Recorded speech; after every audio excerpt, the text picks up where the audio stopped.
সংযুক্ত আরব আমিরাতের গোল্ডেন ভিসাধারীরা এখন পাচ্ছেন আরও উন্নত ও নিরাপদ ভ্রমণ সহ জরুরি সহায়তা সুবিধা।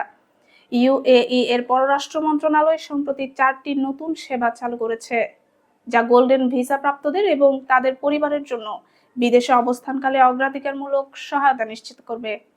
প্রথমত, যদি কোনো গোল্ডেন ভিসাধারী বিদেশে পাসপোর্ট হারান, তবে তিনি মাত্র 30 মিনিটের মধ্যে বিনামূল্যে একটি ইলেকট্রনিক রিটার্ন পারমিট পাবেন।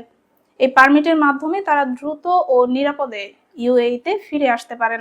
তবে এটি একবার প্রবেশের জন্যই বৈধ এবং অন্য কোনো দেশে ভ্রমণের জন্য ব্যবহার করা যাবে না। দ্বিতীয়ত, গোল্ডেন ভিসাধারীদের জন্য 24 ঘন্টার বিশেষ হটলাইন চালু করা হয়েছে। এই নম্বরে তারা যে কোনো সময় জরুরি সহায়তা, তথ্য বা পরামর্শের জন্য যোগাযোগ করতে পারবেন। বিশেষ করে বিদেশে ভ্রমণকালীন জরুরি পরিস্থিতিতে দ্রুত সহায়তা পাওয়ার নিশ্চয়তা দেবে এই হটলাইন। তৃতীয়ত, বিদেশে অবস্থানকালে গোল্ডেন ভিসাধারীরা দুর্যোগ, বিপর্যয় বা অন্যান্য জরুরি পরিস্থিতিতে উন্নত সহায়তা পাবেন। প্রয়োজনে ইউএই দূতাবাস বা কনসুলেটের মাধ্যমে উদ্ধার, অস্থায়ী আশ্রয় এবং চিকিৎসা সহায়তা প্রদান করা হবে। এর ফলে গোল্ডেন ভিসাধারীরা ইউএই সরকারের আনুষ্ঠানিক জরুরি প্রতিক্রিয়া পরিকল্পনার অংশ হয়ে গিয়েছেন। চতুর্থত, যদি কোনো গোল্ডেন ভিসাধারী বিদেশে মৃত্যুবরণ করেন, ইউএই পররাষ্ট্র মন্ত্রণালয় মরদেহ ফেরত পাঠানো এবং দাফনের সম্পূর্ণ প্রক্রিয়ায় সহায়তা করবে।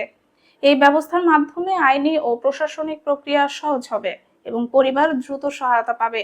তাছাড়া গোল্ডেন ভিসাধারীদের জন্য জরুরি ও সংকটকালীন সহায়তা সেবা তাদের বিদেশ ভ্রমণের পুরো সময় জুড়ে সক্রিয় থাকবে। ইউএই মিশনগুলো বিশ্বের বিভিন্ন স্থানে প্রস্তুত থাকবে তাৎক্ষণিক সহায়তা প্রদানের জন্য।